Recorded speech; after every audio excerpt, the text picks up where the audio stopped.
सम्यक दर्शनम जीवादि पदार्थ विषयम कथमुत्पद्यते इत्यत आह।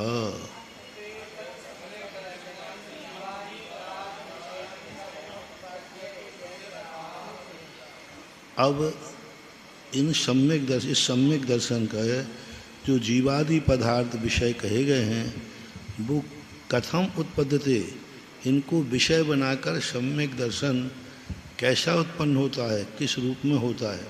क्योंकि कल कहा था ना कि जीवादि पदार्थों से सम्यक दर्शन नहीं है, जीवादि पदार्थों को विषय बनावे।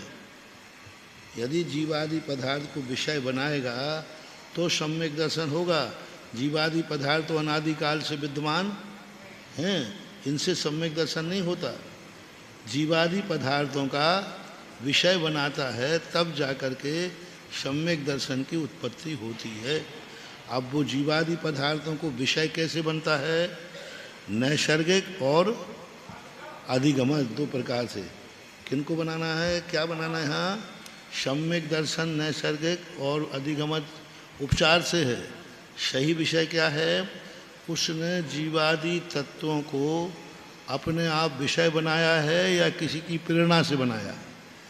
तो अपने आप बनाया है और तत्व का श्रद्धान हुआ है तो नैसर्गिक है, और दूसरे के बताने पर जीवादि पदार्थों को माना है तो अधिगमज हुआ। तो विषय नैसर्गिक है या अधिगमज है? सम्यक दर्शन तो मात्र कहा गया है, सम्यक दर्शन तो पदार्थ है, सम्यक दर्शन तत्व नहीं है। सम्यक दर्शन तो पदार्थ है और तत्व क्या है? विषय। तत्व क्या है? विषय।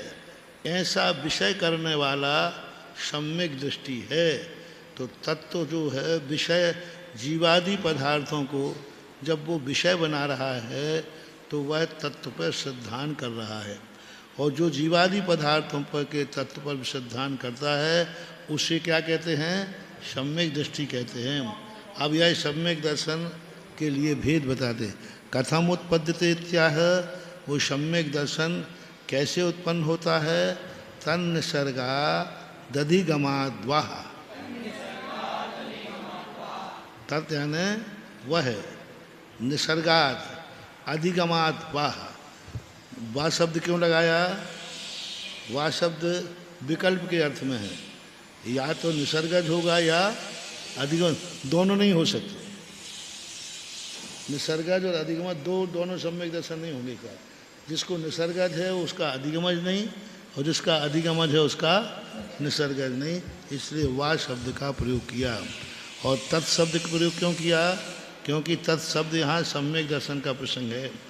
निसर्गाः स्वभाव इत्यर्थः। निसर्ग का अर्थ है स्वभाव, ऐसा अर्थ लेना चाहिए। अधिगमो अर्थ अवबोधा। अधिगम का अर्थ है पदार्थों का अवबोध। पदार्थों का अवबोध होना, ये अधिगम शब्द का, अधिगम का शब्द अर्थ किस में आता है? जानने के अर्थ में। अधिगम का अर्थ अभी शब्दार्थ बता रहे हैं।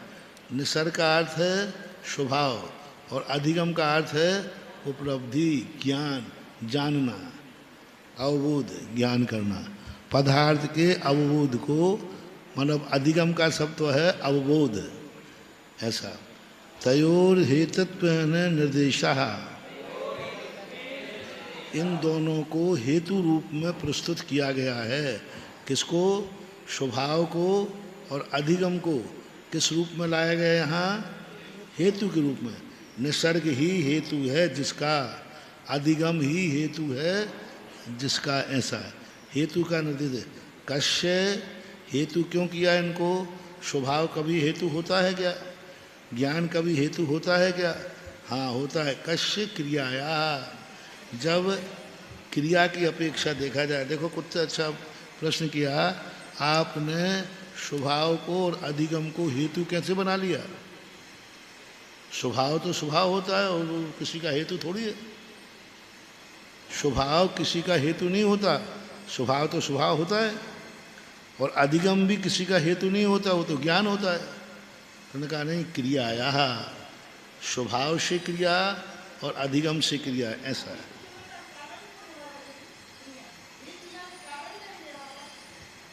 हाँ कह लो हेतु, कह लो कारण, कह लो हेतु। हेतु कारण थोड़ा नहीं कहेंगे। कारण में कार्य, कारण में विषय क्या होता है? कारण में वही कारण कार्य रूप परिणत होता है। सूक्ष्म बात देखें तो हेतु में और कारण में अंतर होता है।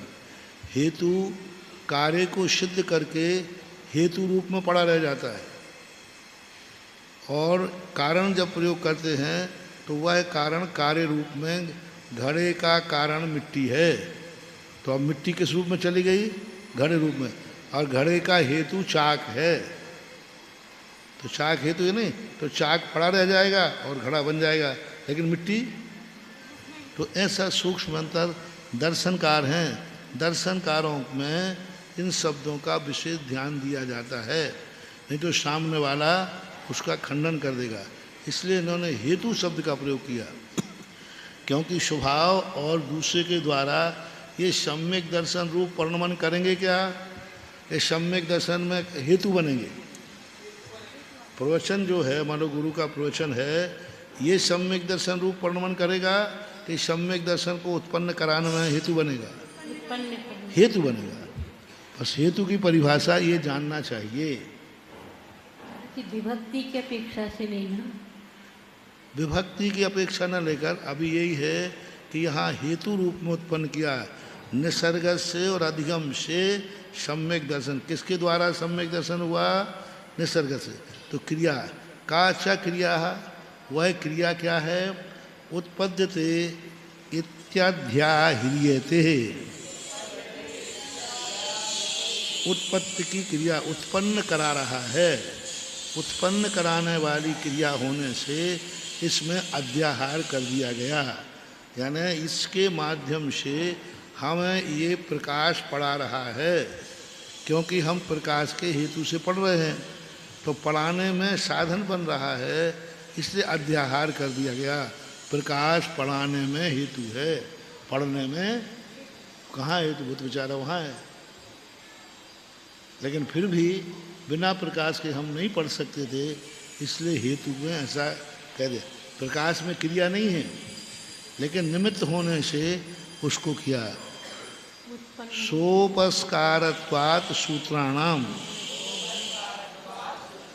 क्योंकि सूत्र हमेशा उपस्कार यानी आगे पीछे से संबंध रखते हैं। उपस्कार का अर्थ क्या? सूत्र हमेशा उपस्कृत होते हैं, या तो आगे से जुड़ा है या पीछे से जुड़ा हुआ है। तदेतत् सम्यक दर्शनम निसर्गः दधिगमाद वा उत्पद्यते इति।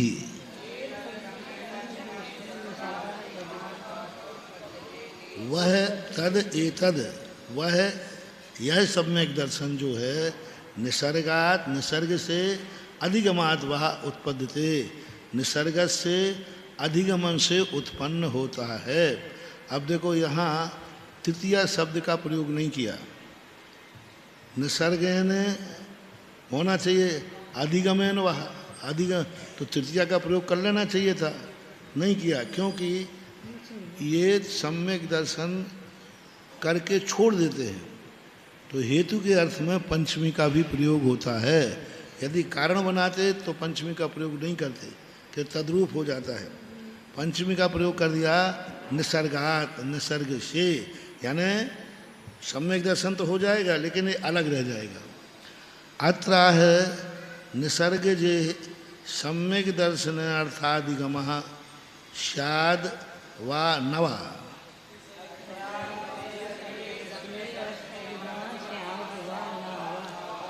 शंकाकार शंका करते हैं कि निसर्ग जे, निसर्ग जे, देखो निसर्ग शब्द है, मूल शब्द क्या बनाया, निसर्ग शब्द था, अब उत्पत्ति के अर्थ में क्या बन गया, निसर्गज, है ना। निसर्ग से जो उत्पन्न हुआ है, और जा जो बनाया इसकी सप्तमी विभक्ति, सप्तमी जा का रूप चलाएं सप्तमी में तो जे बनेगा, निसर्ग जे, निसर्गज में। कैसा अर्थ लेंगे, निसर्गज में, जा उत्पत्ति के अर्थ में लगता है। उत्पत्ति के अर्थ में आ गया। अब निसर्गज शब्द बन गया पूर्ण, हलंत नहीं। अब इस निसर्गज का रूप चलाओ जी। तो निसर्गज में सम्यक दर्शने, दर्शने, निसर्गज सम्यक दर्शन में, निसर्गज में सम्यक दर्शन में अर्थ अधिगम है या नहीं है, यानी जो अपन ने पहले कहा था ना, अधिगम का अर्थ होता है मात्र जानना। तो निसर्गज में पदार्थों का ज्ञान है या नहीं है, यद अस्ति तदपि अधिगमाजम, अधिगमजम एव नार्थांतरम।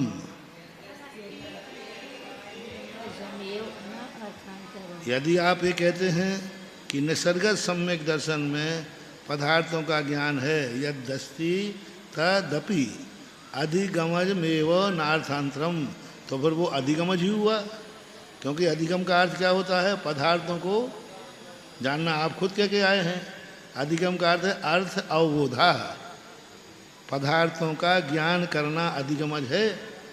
तो निसर्गज में पदार्थों का ज्ञान है कि नहीं, यदि है तो फिर अलग कहाँ अधिगमज ही हुआ, ऐसा शंकाकार ने शंका करके उसका किया। अर्थ नास्ति, यदि आप ये कहें कि निसर्गज सम्यक दर्शन को पदार्थों का ज्ञान नहीं होता है, कथा मनवबुद्ध तत्वस्यार्थ सिद्धान मिति,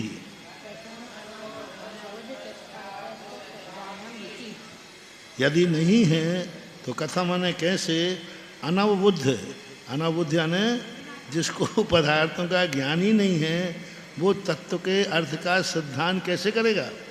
फिर आपने जो सूत्र दिया है तत्वार्थ सिद्धानम सम्यक दर्शनम, जब उसे तत्व का ज्ञान ही नहीं है तो सिद्धांत क्या करेगा, तो फिर निसर्ग सम्यक दर्शन होता ही नहीं है। ऐसी शंकाकार ने शंका की।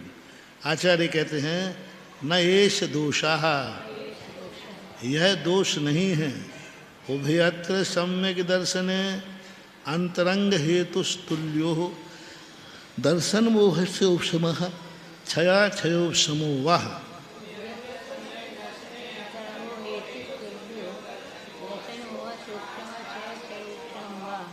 उभयत्र यानी दोनों सम्यक दर्शनों में अंतरंग हेतु बराबर है। अंतरंग हेतु क्या है, दर्शन मोहनी का उपशम क्षय अथवा क्षयोपशम। तस्मिन् सति यद बाह्य उपदेशाद ऋते प्रादुर्भवति तन्नैसर्गिकम।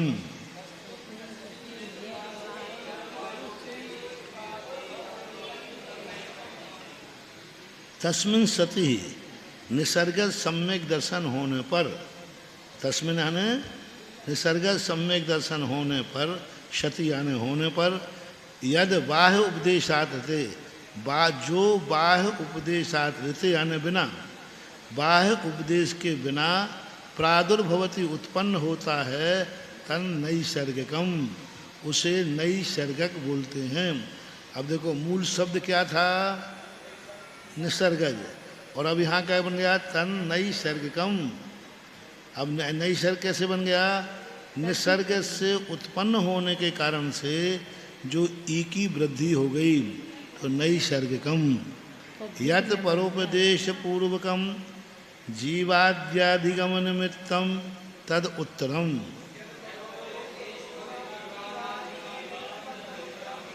जो परोपदेश पूर्वक होता है जीवादि का ज्ञान, उसे निमित्त को अधिगम सम्यक दर्शन कहते हैं।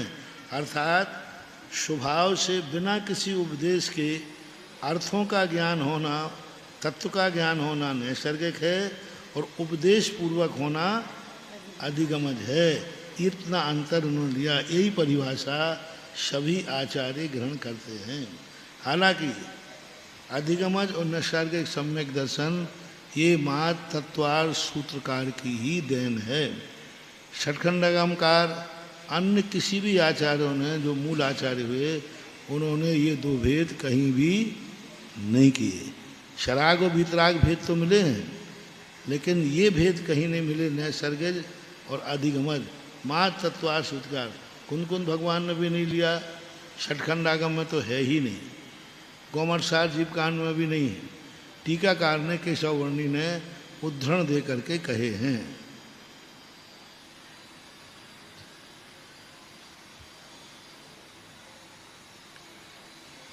इत्यनयोरयम् भेदाः, इस प्रकार से इति अनयो अयम भेदाः, इस प्रकार से इसमें क्या है, इस प्रकार का भेद उसमें जानना चाहिए दोनों में।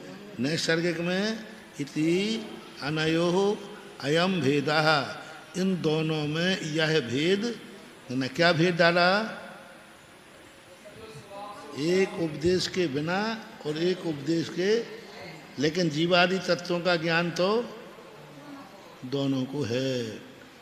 लेकिन ये जो अधिगमज है, निसर्गज जो है, ये पूर्व भाव में कोई परोपदेश वगैरह ग्रहण किया अथवा नहीं किया?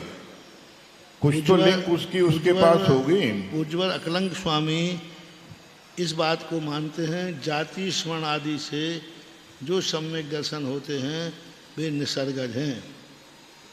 क्योंकि बस इसलिए अन्नाचार्य ने स्वीकार नहीं किया, क्योंकि निसर्गज कोई चीज़ होती ही नहीं, अनभ्यस्त विषातु परता है।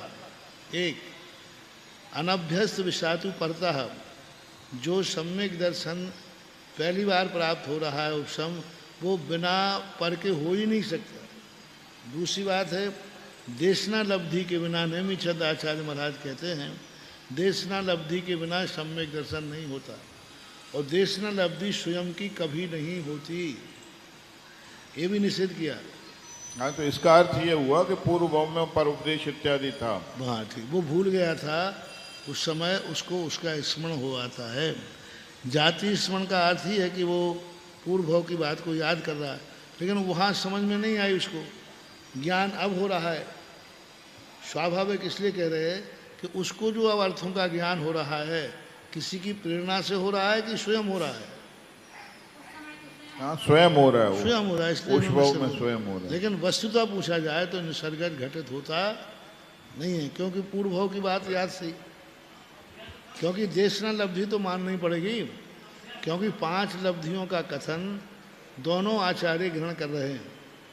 तत्वार सूत्रकार 5 लब्धियों को नहीं मानते, कुंद स्वामी महाराज 5 लब्धियों को नहीं मानते, शमंत्र भद्र महाराज 5 लब्धियों को नहीं मानते। मात्र 5 लब्धियों को मानने वाली परंपरा मात्र नेमिचंद आचार्य गोमरसार और षटखंडागम मानते हैं। षटखंडागम ने 5 लब्धियों को स्वीकार किया है। ये स्थूल कथन, सूत्र में स्थूल कथन है, इसलिए नहीं मानते ऐसा नहीं कह सकते अपन। देखो, जब सम्यक दर्शन की उत्पत्ति का कारण बना रहे हैं तो कहीं तो संकेत देते, टीकाकार संकेत देते। नहीं, चूंकि सैद्धांतिक ग्रंथ है और वहाँ कर्णानुयोग का मुख्यता नहीं है यहाँ पे। क्यों? कर्णानुयोग का सामान्य से कथन सूत्रात्मक सम्यक दर्शन तो मूल विषय है इनका, सम्यक दर्शन इनका मूल विषय है, मोक्ष मार्ग है इनका। उन्होंने कहा ना, मोक्ष मार्ग का प्रसंग होने पर मूल विषय, टीकाकार लेते लब्धियों को, कहीं तो अर्थ निकालते, इन्होंने मौका ही नहीं दिया टीकाकार ने। 5 लब्धियों की व्यवस्था इन्होंने कहीं बनाई नहीं। टीकाकार ने बीच में करण लब्धि का उपयोग दूसरे अध्याय में कहीं किया है, जैसे अर्धपूर्वकल परावर्तन में काल लब्धि का उल्लेख किया है। काल लब्धि का किया है, करण लब्धि का नहीं किया। काल लब्धि 3 प्रकार की, काल लब्धि उन्होंने 3 प्रकार की है, लेकिन करण लब्धि का उन्होंने प्रयोग नहीं किया, पंच लब्धि का रूप बना करके।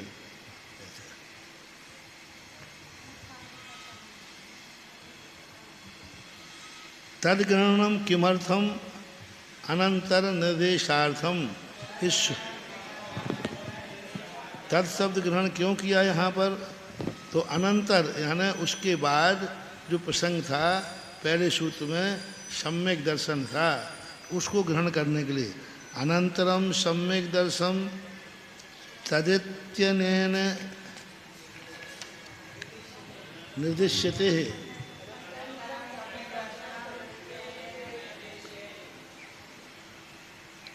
यदा हाँ जी, इसके इसलिए अनंतर सम्यक दर्शन यहाँ पर ग्रहण करना है, इसलिए निर्देश के लिए हमने तत्शब्द के किया। यथर्था यदि नहीं ग्रहण करते तो यहाँ मूल शब्द क्या है? यथर्था मोक्ष मार्गोपि प्रकृतः तस्याभि संबंधा स्यात्।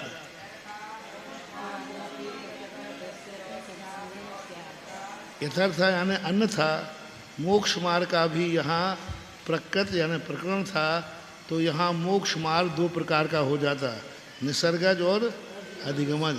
ननु चा अनंतरस्य विदिर्भाव भवति प्रतिषेधो भा इति अनंतरस्य सम्यक दर्शन ग्रहणम सिद्धम इति चेत।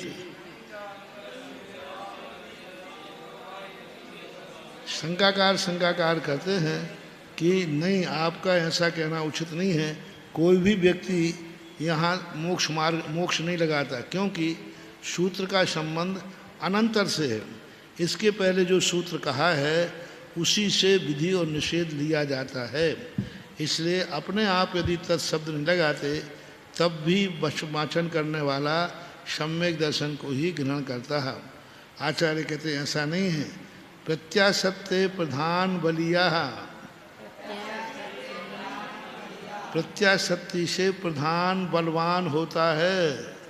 प्रत्याशक्ति यानी निकट साधे। कोई व्यक्ति पहले आके बैठ गया और बाद में यदि कोई बड़ा आदमी नेता आ गया तो बलवान कौन हो गया? तो वो तो पहले से बैठा था वहां। प्रत्याशक्ति से बलवान प्रधान बलवान होता है। तो यहाँ सम्यक दर्शन प्रधान है कि मोक्ष है? मोक्ष प्रधान है। तो लोग मोक्ष को दो प्रकार का मान लेते, इसलिए हाँ कितना अच्छा खंड है। प्रत्याशक्ति प्रधानम बलिया। यहाँ तो सम्यक दर्शन की प्रधानता है ना इस सूत्र की विवक्षा में। लेकिन इस सूत्र के पहले संकल्प किसका था? मोक्ष मार्ग। तो मोक्ष मार्ग को बता रहे थे, तो लोग मोक्ष मार्ग को दो प्रकार का समझ लेते या मोक्ष को दो प्रकार समझ लेते। ऐसा महर्षि नमस्तु।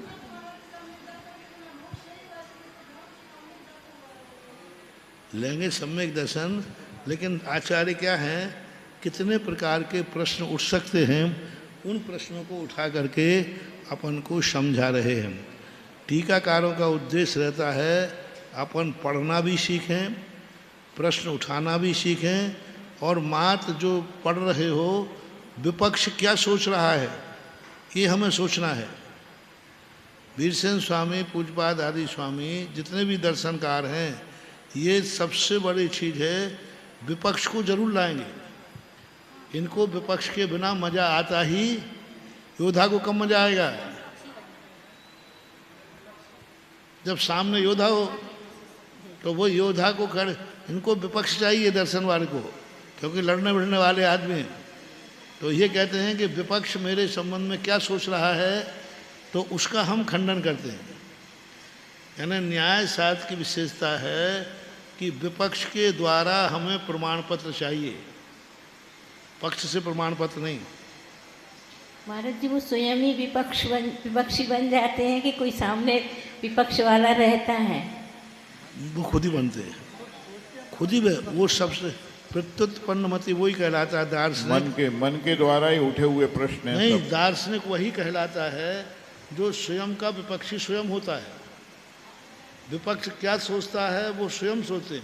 अच्छे जो वकील होते हैं ना, ये जो विकल्प उठ रहे हैं मन में ही तो उठ रहे हैं, वो विकल्प तो उसी के अंदर चल रहे हैं। मन के स्वयं के तो हैं, लेकिन विपक्ष अपना स्वयं ही बन गए ना, स्वयं ही ने लिखा है, स्वयं ही प्रश्न उठा रहे। अच्छे वकील का लक्षण है कि वो क्या तैयारी करता है, कानून की किताब में क्या लिखा है ये तैयारी मात्र नहीं, ये विपक्ष किस कानून से काटेगा। मेरी बात को वो पहले ही से सोच लेता, तो पहले ही कह देता है मैंने ये कहा है, सामने वाला वकील इसके खंडन में ये कहेगा। अब वो तैयारी करके आया, वैसे चुप हो गया, नहीं तो पहले ही से बोल दिया। अब वो क्या दलील देगा? सामने वाला विकल्प करके आया था कि ये धारा बोलेंगे, इस धारा को हम इससे खंडन करेंगे। पहले वाले वकील ने पहले ही कह दिया मेरी धारा को आप उस धारा से खंडित करोगे, लेकिन वो खंडित नहीं होगा क्योंकि वह धारा अलग है। अब सामने वाले वकील को अब वो क्या बोले, वो तो तैयारी खत्म हो गई उसकी। तो ये दर्शनकारों का नियम होता है, और ये सब दार्शनिक आचार्य हैं। विपक्षी और वो व्यक्ति सबसे कुशल माना जाता है जो अपने आप को स्वयं विरोधी खड़ा करके अपनी तैयारी करो। हम कितने अच्छे हैं ये नहीं, भक्त हमें कितना अच्छा कह रहा है ये नहीं, दुश्मन हमारे संबंध में क्या सोच रहा है, और दुश्मन के सोच को अपने अंदर ले करके फिर यदि अपना निर्णय करते हैं तो बात बनती है। इसलिए वो स्वयं अपने मन में प्रश्न उत्तर उठा करके जवाब देते हैं। महाराज जी, जटायु को एक अपेक्षा से निसर्गज सम्यक दर्शन में कह सकते हैं? जटायु को जो सम्यक दर्शन हुआ था, नहीं क्यों, उसका तो निमित्त थे। मुनि महाराज के दर्शन करते ही दर्शन करना निसर्ग नहीं, अधिगम ही है। अभी आया ना, अवाग विसर्गम बपसन रूपयंती मोक्ष मार्ग, जिनका शरीर की चर्या ही मोक्ष मार्ग का निर्देश दे रही हैं, वो अधिगमज कहलाएगा। कान से नहीं सुनकर आंखों से देख लिया ना उसने। इति मोक्ष मार्ग एव संबंधित यही है ना। तस्मात् वचनम क्रियते है, इसलिए तद वचन का प्रयोग किया गया है। तत्वार्थ सिद्धानम सम्यक दर्शन मित युक्तम, तत्वार्थ सिद्धांत जो है सम्यक दर्शनम इति उक्तम, तत्वार्थों का जो सिद्धांत कहा है उसको सम्यक दर्शन कहा है। वे तत्व क्या हैं? अथ किम तत्वमित्यत इदम आह, अब वे तत्व क्या हैं? इति ही अतः इदम आह, उनको अब यहाँ कहते हैं, इसलिए यहाँ कहते हैं। जीवा जीवा सव बंध शंबर निजरा मोक्षास तत्वम, जीव अजीव आशव बंध शंबर निजरा और मोक्ष ये तत्व कहलाते हैं। तत्व हैं, द्रव्य नहीं है ये क्या है? तत्व। तत्व की बात कही जाती है। किसी भी आचार्यों ने द्रव्यों के सिद्धांत को सम्यक दर्शन नहीं कहा, तत्वों के सिद्धांत को सम्यक दर्शन कहा, तत्वार्थ सिद्धांत को सम्यक दर्शन कहा, द्रव्य सिद्धांत को सम्यक दर्शन नहीं कहा, किसी ने भी नहीं लिया। द्रव्यों का वर्णन किया है, कुंद भगवान ने समय सार को 9 पदार्थों पर लिखा, 7 तत्व पुण्य और पाप 9 पदार्थों पर लिखे। यहाँ भी जाकर के सम्यक दर्शन किससे कह रहे हैं? तत्वों से, क्योंकि भ्रम जो है तत्व से शुरू होता है। भ्रमित व्यक्ति तत्व में है, द्रव्य तो अदृश्य है, तत्व भ्रमित कर रहा है। द्रव्य से आंतरिक कोई व्यवस्था बनती नहीं ना, द्रव्य से आंतरिक कोई व्यवस्था नहीं बनती है। आश्रव और बंध का प्रकरण जो है वो निज की चेतना से जुड़ा हुआ है। नहीं, बाह्य भी नहीं बनती। द्रव्य ना सृष्टि की रचना करते हैं ना परमार्थ की रचना करते हैं। द्रव्य तो अस्थि रूप है, द्रव्य अस्थि रूप है, तत्व क्रिया रूप है। अस्थि रूप से हमारी क्या सिद्धि होगी? द्रव्य ना तो संसार बनाता है और ना मोक्ष बनाता है, द्रव्य तो अस्थि रूप है। और जब तत्व अस्थि रूप नहीं है, तत्व परिणमनशील है, तत्व क्रियाशील है, तत्व से ही मोक्ष बनता है, तत्व से ही संसार बनता है अस्थि। इसलिए वहाँ जो द्रव्य के गुण कहे गए हैं, क्या कहे गए? अस्थि नास्ति आदि सामान्य गुण। जी। सामान्य, इन सामान्य गुणों से क्या होने वाला है?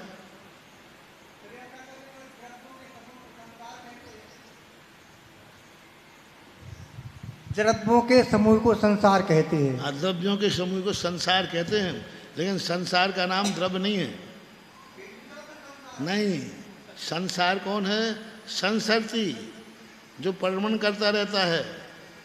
संसार वो ठीक है, अस्थि रूप है संसार, लेकिन अस्थि रूप संसार से क्या होने वाला है? संसार का वही है जो परिणमनशील होता है। इसलिए यहाँ पर उन्होंने तत्व का प्रयोग, सभी आचार्यों ने तत्व पर ही चर्चा की गई है। तत्र चेतना लक्षणों जीवा। अब वहाँ पर चेतना लक्षण है जीव का। जीव का लक्षण क्या बनाया इन्होंने? चेतना लक्षण बनाया, क्योंकि यह तत्व का लक्षण है, द्रव्य का लक्षण नहीं है। देखो ये भी देखना, द्रव्य का लक्षण ज्ञान दर्शन नहीं बनाया, बनाया वहाँ पर आगे जाकर के, और द्रव्य का लक्षण जो बनाते वो अलग। यहाँ चेतना लक्षण जीवा, ये तत्व का लक्षण है। चेतना द्रव्य का लक्षण बनाते तो क्या बनाते? जी रहा है, दृश्यति, ध्रुवति, अध्रुवत। जीव द्रव्य का जब लक्षण बनाया संसार में, कैसा बनाया? जी रहा था, जिएगा और जिया था, ये जीव द्रव्य का लक्षण है। और तत्व का लक्षण क्या है? चेतना, चेतना रूप में। साचा ज्ञानादि भेद दनेकदा भिद्यते। सा स्त्री वाचक है, चेतना का लक्षण वाचक है। ज्ञानादि भेद से अनेक प्रकार की कही गई है। तद विपर्य लक्षणों अजीवा, उससे विपर्य जो है अजीब है। शुभ अशुभ कर्म आगम द्वार रूपम आश्रव।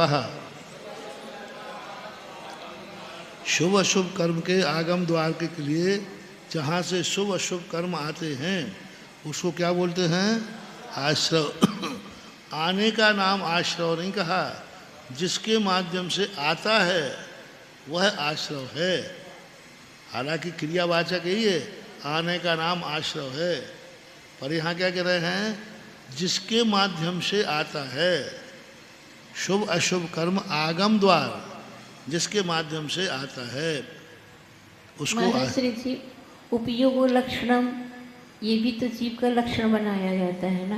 ये जीव द्रव्य का लक्षण बनाया है। और ये चेतना लक्षण, ये जीव तत्व का बताया है।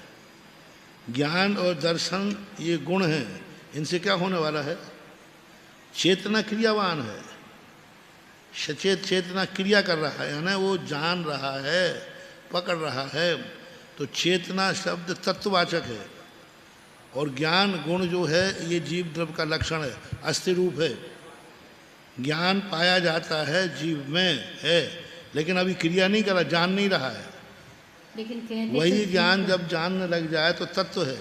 चेतना सामान्य की अपेक्षा से चेतना कहते हैं उसको, चेतना के ही दो भेद हो जाते हैं। चेतना शब्द क्रियावाचक है, परिणमनवाचक। ज्ञान अपना कार्य कर रहा है, ज्ञान जब जान रहा है वह चेतना शब्द का प्रयोग किया जाए। मात्र अस्थि रूप ज्ञान है, वो गुण है। नहीं, उपयोग क्या जान नहीं रहा? उपयोग जो हो गया वो चेतना रूप हो गया। नहीं, उपयोग को क्रियावाची आप क्यों नहीं कह रहे? कह रहा, मान रहा हूँ कि वही चेतना रूप माने, लेकिन ज्ञान दर्शन जो है वह गुण है, वह लक्षण हो सकता है। लेकिन जब चेतना यानी क्रिया रूप जान रहा है, देख रहा है, उस समय ज्ञान चेतना को प्राप्त है। हमेशा जान रहा है, ऐसा नहीं कभी नहीं जानता होगा। क्रिया तो हमेशा उसमें विद्यमान है, लेकिन कारण कार्य की जब विवक्षा बनाते हैं, क्योंकि चूंकि दर्शन शास्त्र हैं, इसमें उनको चेतना शब्द लेना पड़ेगा। क्योंकि ज्ञान दर्शन ले लेंगे तो वो तत्व की परिभाषा के अंतर्गत नहीं आ पाएगा। महाराज जी, ये छायिक सम्यक दर्शन जो है वो निसर्गज होगा कि अधिगमज होगा? छायिक सम्यक दर्शन, हाँ, वो निसर्गज होगा अधिगमज? छाया को शौभ सम निसर्गज होते ही नहीं है। क्योंकि ये दोनों सम्यक दर्शन पूर्वक होते हैं। सहायक और सहायक सम्यक दर्शन, सहायक की बात कही ना, सहायक सम्यक दर्शन हमेशा सम्यक दर्शन पूर्वक ही होता है। वो तो पहले हो चुका सम्यक दर्शन। मिथ्या दृष्टि को सहायक सम्यक दर्शन नहीं होता, तो सम्यक दृष्टि को ही होगा। सहायक सम्यक दर्शन सम्यक दृष्टि को ही होता है, मिथ्या दृष्टि को नहीं होता। नहीं, प्रश्नकर्ता का प्रश्न ये है कि वो निसर्गज है कि अधिगमज है? मिथ्या दृष्टि से लाभ है तो निसर्गज गए, नहीं तो वो सम्यक दर्शन पूर्वक है। अब वो निसर्गज का कहें सम्यक दर्शन पूर्वक है। सम्यक दर्शन पूर्वक सहायक करना है, टेम्परेरी नौकरी है, परमानेंट करना है, तो निसर्गज कहें कि अधिगमज कहें? नौकरी टेम्परेरी थी, उसी नौकरी को परमानेंट करना है, और उस परमानेंट करने के लिए केवली भगवान के पादों का हस्ताक्षर चाहिए, क्योंकि उन्हीं के पाद में कर पाएंगे। सम्यक दृष्टि तो वो है ही, उसको परमानेंट करना है छायक में। इससे छायक में संसर्गज और अधिगमज का कोई भेद, अधिगमज का भी नहीं बनेगा। तत्व का ज्ञाता तो वो है ही। उपदेश, छायक सम्यक दर्शन उपदेश पूर्वक नहीं होता। चलो उन्होंने पूछा है, छायक प्रथमोपशम सम्यक दर्शन के लिए उपदेश चाहिए, मूर्ति चाहिए, स्वाध्याय चाहिए, जाति स्मरण चाहिए, कोई ना। लेकिन छायक सम्यक दर्शन के लिए उपदेश की जरूरत नहीं है। छायक सम्यक दर्शन के लिए जाति स्मरण की जरूरत, मूर्ति का दर्शन जरूर नहीं। वो तो पाद मूल में बैठेगा, विशुद्धि करते ही वह जो तत्वों का सिद्धांत छह उपशम रूप था वह छायक रूप हो जाता है। इसमें जो विशेषार्थ है, उसके लिए सुनो, उसके लिए तत्व संबंधी सिद्धांत करने में कोई अंतर नहीं आता। मात अनंतानुबंधी कषाय की विषय योजना करना है बस। अनंतानुबंधीकरण की विषय योजना करेगा, उसके बाद करण लब्धि के करण लब्धि नहीं, उसको करण बोलते हैं। करण के माध्यम से मिथ्यात्व आदि जो तीन प्रकृतियां हैं उनका क्या कर देगा? क्षय कर देगा। विषय योजना के बाद क्षय करे कोई नियम नहीं है, लेकिन विषय योजना के बिना भी क्षय नहीं हो पाएगा, यह समझना चाहिए। इसमें विशेषार्थ में फूलचंद जी साहब ने छायक सम्यक दर्शन को अधिगमज और निसर्गज दोनों वेद इसमें घट सकते हैं। छायक सम्यक दर्शन में भी निसर्गज और अधिगमज ये दोनों वेद घट जाते हैं, ऐसा लिखा हुआ है इसमें। इन्होंने लिख दिया होगा, घटित होते नहीं हैं, क्योंकि वो पाद मूल में ही होता है और केवली दोनों के। और पाद मूल में होने वाला जीव निसर्गज कैसे हुआ और अधिगमज भी कैसे हुआ? ना वो अधिगमज है ना निसर्गज है। प्रस्तावना एक बार पढ़ें, इसकी प्रस्तावना। क्या फायदा समय खराब करना है, पंडितों की बातें हैं, उनमें जितनी अकल थी उतना लिख दिया उन्होंने। अपन आचार्यों की वाणी पढ़ो ना, आचार्यों की वाणी में जो भरा है वो इनमें क्या रखा। अब इन्होंने पंडित लोग कहाँ से, वही आचार्य की बात ही तो बोलते हैं। उसी नहीं बोलते, यही तो बात है। उसी की पुष्टि करते हैं महाराज। नहीं बोलते हैं, वो ये कहते हैं अलग से कहीं कुछ नहीं आता। कोई भी कुछ भी आगम की पुष्टि कर ही नहीं सकता पंडित। दिमाग वो अपना खुद का लगाता है, आगम की पुष्टि कर ही नहीं सकता, आगम का विषय देते ही नहीं हो, क्योंकि उसको आर्स नहीं कहते ना, आर्स नहीं है। नहीं महाराज, श्री तीर्थंकर जो नरक से आकर के तीर्थंकर बन जाते हैं उनके लिए तो निसर्गज ही हो गया ना, दूसरे को उपदेश के बिना ही उनको छायक सम्यक दर्शन हो जाता है। वो स्वयं के पाद मूल में स्वयं के द्वारा चली बात निसर्गज अधिगमन इसलिए नहीं, क्योंकि तत्व सिद्धांत उनको है कि नहीं? नहीं, मान लो तीसरे नरक से आया है, आया तो क्षयोपशम सम्यक दर्शन तो है कि नहीं? उसके बाद क्षयोपशम सम्यक दर्शन के बिना आया है कि लेके आया है? वो तो लेके आए, ये तत्व सिद्धांत है ही।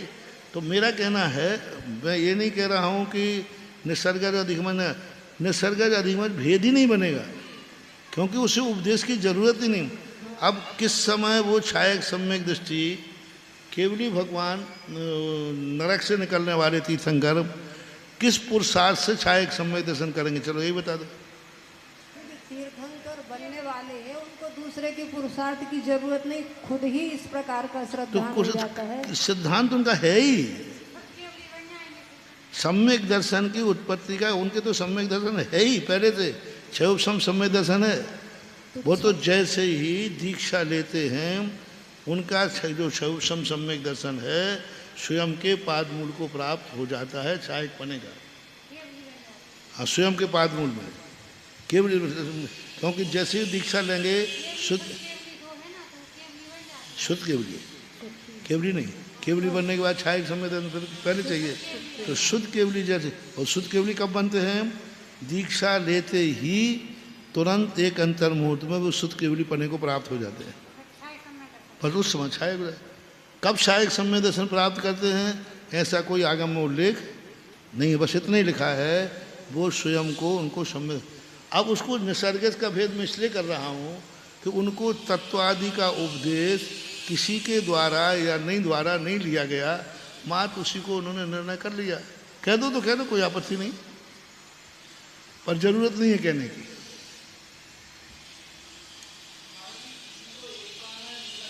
किसी को जाति स्मरण से छायक हुआ क्या? नहीं, महाराज जी का कहना ये है कि वही छायक हुआ कह ले, उसके पहले पूर्व में उसकी कुछ व्यवस्था थी कि नहीं? जब वो व्यवस्था थी तो फिर वो निसर्ग और अधिगम का बीज क्यों बनाने की आवश्यकता नहीं उसमें, ये क्या? नहीं, उसे उपदेश तो दे नहीं रहे हम, क्योंकि उपदेश तो उसके पास प्राप्त है। उसे हम कुछ भी नहीं कर रहे, ना भगवान का दर्शन करके भी सम्यक दर्शन, क्योंकि वो तो भगवान को मान रहा है। मात्र उसकी विशुद्धि बढ़ना है, विशुद्धि बढ़ते ही उसकी क्रिया चालू हो जाती है। अब उसको निसर्ग अधिपति कहो तो कह दो, लेकिन आयाम मात्र है। अच्छा, क्षयोपशम सम्यक दर्शन निसर्ग अधिगम कहो, इसमें कह सकते हो क्षयोपशम सम्यक दर्शन को कह सकते हो कि भाई वो मिथ्या दर्शन पूर्वक होता है, तो कभी वो स्वतः ही अपने आप उसको क्षयोपशम सम्यक प्रकृति का होता है, आ गया, स्वतः ही आ गया, एक उपदेश से आ गया। अभी ये मानते चलते हो कि निसर्ग यहाँ सम्यक दर्शन के लिए निसर्ग अधिगमन गया है, और सम्यक दर्शन 3 प्रकार का है, तो तीनों में निसर्ग अधिगमन घटाओ तो घटा देंगे, घट जाएगा।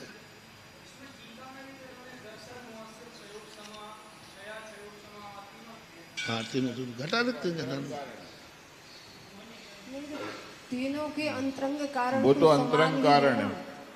अंतरंग कारण तो तीनों में समान रहे, तीनों कारणों में की अपेक्षा होगी, बाह्य निमित्त की अपेक्षा से कारण बता रहे हो तो। अधिगमज और निसर्ग ये जो अधिगमज और निसर्गज का जो भेद है वो बाह्य कारण की अपेक्षा, अंतरंग कारण तो सबका एक सा ही है। हाँ, वो तो सामान्य है, सभी के लिए एक है।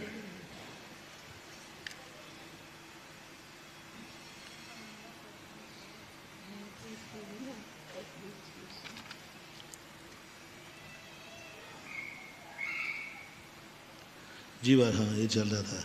शुभाशुभ कर्म आगम द्वार रूपम आश्रव, कहीं कहीं आने का नाम भी आश्रव है, कहीं कहीं आगम द्वार को रूप को भी आश्रव कहते हैं। यानी आश्रव जो मन वचन काय की चंचलता है इसके माध्यम से आते हैं। ऐसा आत्मकर्मणो रन्योन्य प्रदेशानुप्रदेशात्मको बंधा,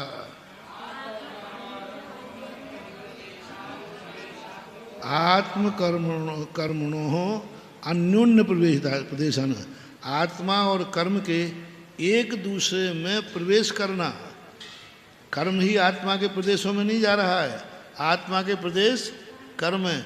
जैसे दूध और पानी मिलाते हैं तो पानी दूध में नहीं मिला है, दूध पानी में नहीं मिला, दोनों पानी एक दूसरे में मिला।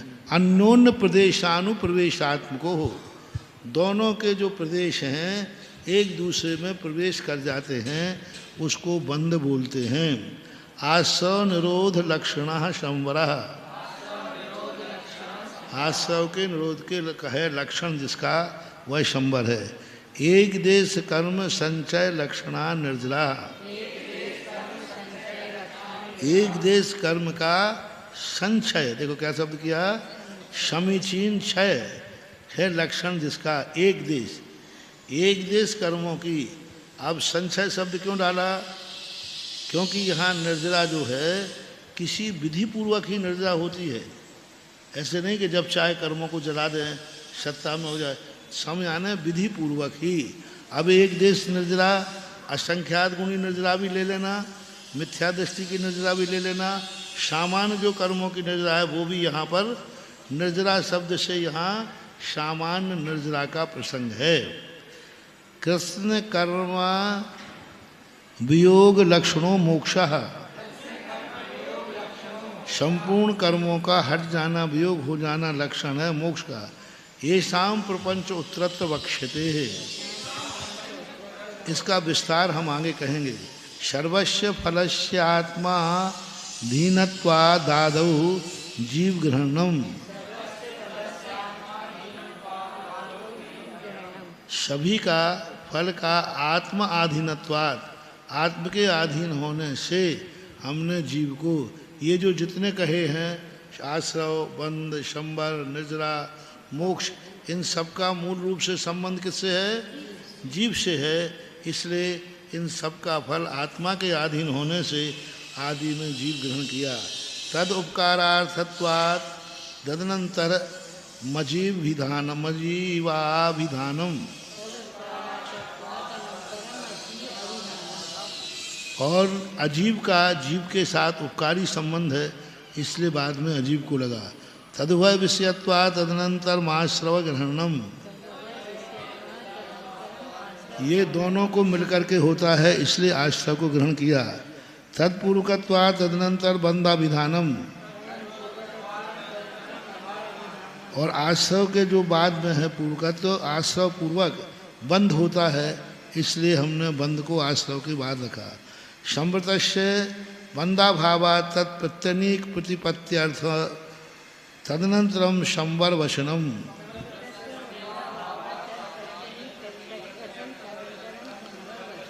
संवृतस्य, संवृत यानी संवर का, बंध अभावात, बंध का अभाव होना, प्रतिनीक प्रतिपत्त्यर्थम, प्रतिनीक यानी बंध से उल्टा, आश्रव से उल्टा, प्रतिनीक यानी उल्टा बोलता है, प्रतिपत्त्यर्थम तदनंतर संवर वचनम, ये बंध का अभाव होने से, आश्रव का अभाव होने से, उसका उल्टा प्रतिपक्षी होने से हमने इसको संवर कहा, संवर कहा लिया बंध के बाद। संवरे सति निर्जरा और निर्जरोपपत्ति है तस् ते तदंत के निर्जरा वचनम, संवर होने पर ही निर्जरा की उत्पत्ति होती है, तद अंत के निर्जरा वचनम, इसलिए हमने उसके अंत में निर्जरा वचन रखा। अंत है प्राप्यत्वात् मोक्षस्यान्ते वचनम।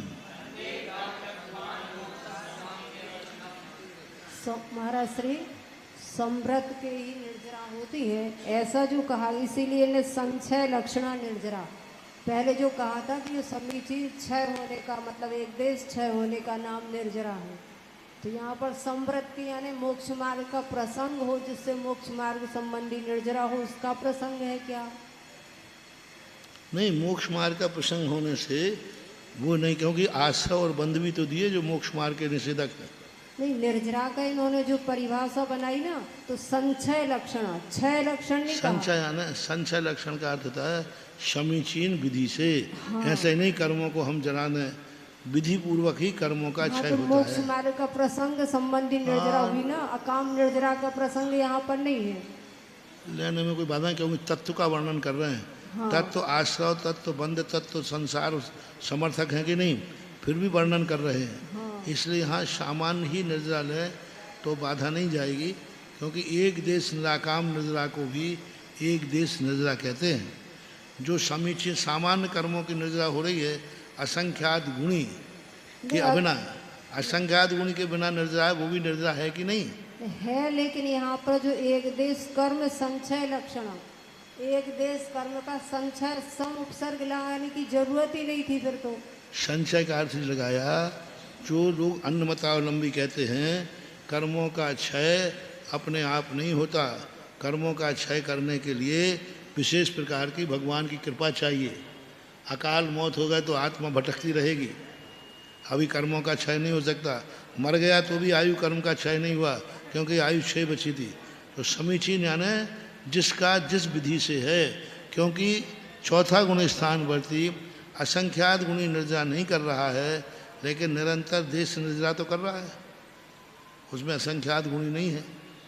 ऐसा। अमृतस्य शब्द डाला है इसमें। हाँ ले सकते, लेकिन फिर भी यहाँ सामान्य लक्षण है इसमें मोक्ष में। अब कोई कहे मोक्ष मार्ग में, तो मोक्ष मार्ग में तो असंख्यात गुण निर्जा का महत्व है, फिर अविरत सम्यक दृष्टि कहाँ जाएगा, क्योंकि वो तो हमेशा करता नहीं है। फिर भी एक देश निर्जा है, अंत में मोक्ष है। इति पुण्य पाप ग्रहणम कर्तव्यम, यह पुण्य पाप यहाँ पुण्य पाप का ग्रहण करना चाहिए। नव पदार्था इत्यनैरप्य युक्तत्वात्, इति अन्य ही अपि युक्तत्वात्, क्योंकि अन्य के द्वारा ऐसा होने से, क्योंकि नव पदार्थ के संबंध में कहा ना, अन्य आचार्यों ने पुण्य पाप को अलग से कहा है कि नहीं, नौ पदार्थ रूप में, तो अन्यों के द्वारा उक्तत्वात् होने से, यानी पुण्य और पाप को अन्य आचार्यों के द्वारा कहे गए हैं, इसलिए आपको भी लेना चाहिए था। न कर्तव्य हम आश्रव बंदे चांतर भावात, नहीं लेना चाहिए, क्योंकि आश्रव बंद में अंतर्भाव कर लिया जाता है। यद एवमाश्रवादि ग्रहण अनर्थकम, यदि आप ये बात कहते हो कि पुण्य पाप को अलग से नहीं लेना चाहिए, तो फिर ये 9 पदार्थ बनाए क्यों, 7 पदार्थ बनाते। और आप अंतर्भाव की जहाँ तक बात करते हो, तो अंतर्भाव तो फिर जीव अजीव का भी 2 के अलावा कुछ होना ही नहीं चाहिए। आश्रव आदि जितने हैं ये सब अनर्थक हैं, जीव अजीव में अंतर्भाव करना चाहिए। तो आचार्य कहते हैं नानार्थकम, अनर्थक नहीं है, यह मोक्ष प्रकृता, यह मोक्ष का प्रकरण होने से सो अवश्यम निर्देशव्यम, हमारा मूल लक्ष्य मोक्ष का है। तो मोक्ष में कौन कौन बाधक हैं, कौन कौन साधक हैं, ये उपाय बताने के लिए हमें आश्रव बंध का कथन करना ही पड़ेगा। साचा संसार पूर्व का क्योंकि मोक्ष संसार पूर्वक होता है। संसार से प्रधान हेतु आश्रवो बंधस्य, संसार के प्रधान हेतु जो हैं वो आश्रव और बंध हैं। मोक्ष के प्रधान हेतु शंबर निजराश्च, मोक्षस्य प्रधान हेतु शंबर निजराश्च। अतः प्रधान हेतु हेतु मत फल निर्देशनार्थत्वात् पृथक उपदेशः कृतः। अतः प्रधान हेतु हेतु मत भाव, ये हेतु और हेतु वाला, कितना अच्छा शब्द क्या, हेतु और हेतु मत। संसार का कारण क्या है, आश्रव, हेतु, और हेतु मत कौन है, जीव।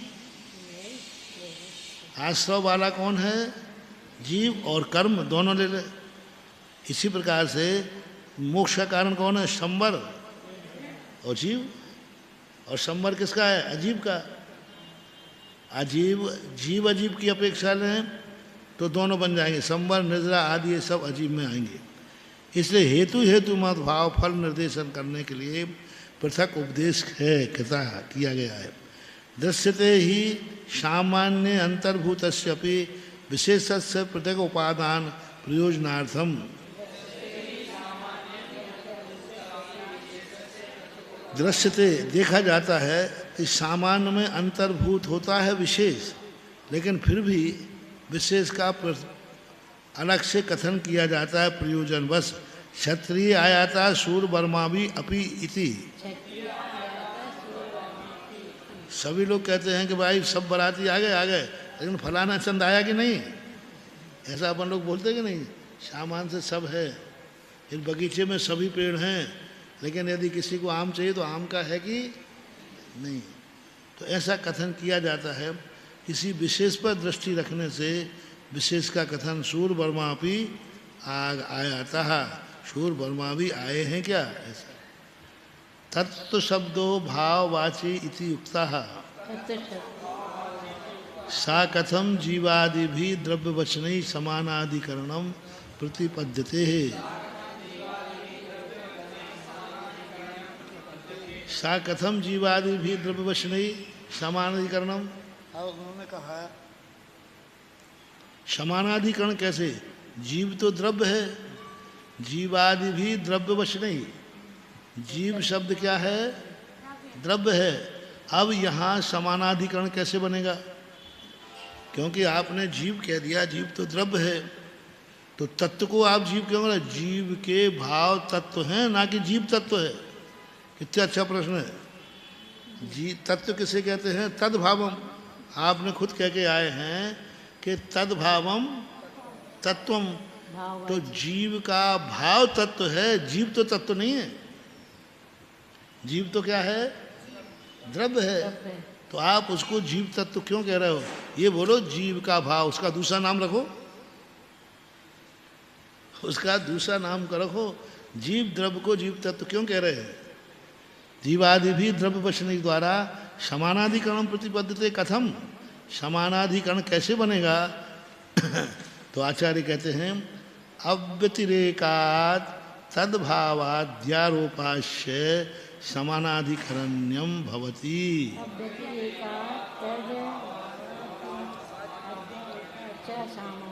क्योंकि जीव और जीव तत्व कभी पृथक नहीं होते हैं, इस भाव के द्वारा समानाधिकरण बन जाएगा।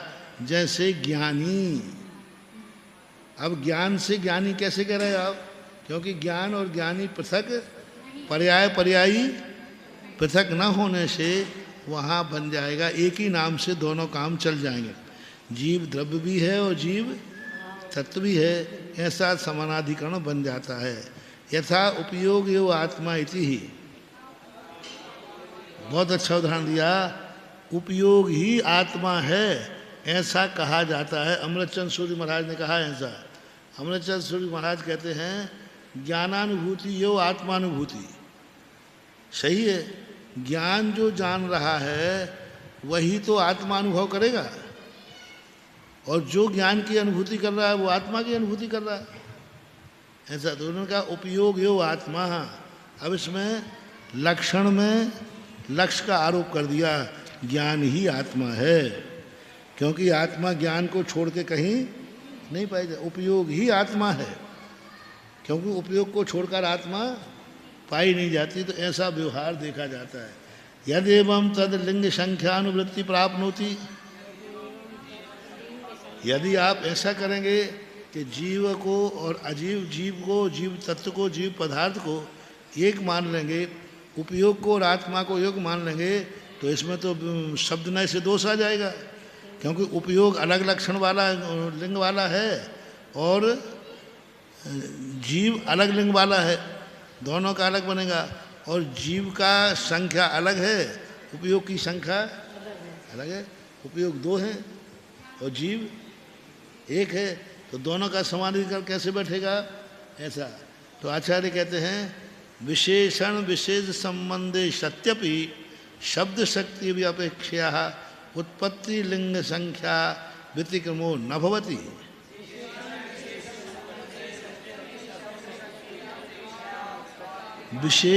विशेषण विशेष के संबंध होने पर भी शब्द शक्ति की अपेक्षा से उपात्त लिंग संज्ञा का व्यतिक्रमण नहीं होता है। कैसे नहीं होता है? अयम क्रमा आदि सूत्रे पे योज्य। पहले सूत्र में देखो, ये सम्यक दर्शन ज्ञान चारित्र किसकी विशेषता है? मोक्ष की, मोक्ष मार्गी। तो मोक्ष मार्ग में क्या है? एक वचन और पुल्लिंग है, और सम्यक दर्शन ज्ञान चारित्राणी नपुंसक लिंग है। और कौन सा वचन हो गया? बहुवचन हो गया। अब सम्यक दर्शन ज्ञान चारित्राणी ये मोक्ष मार्ग के विशेषण होकर के भी लिंग भेद है कि नहीं है? वो नपुंसक लिंग है और पुल्लिंग है। संख्या भेद वो 3 है और ये 1 है। तो ऐसा संख्या भेद मानने में कोई बाधा नहीं है। इत्तलम।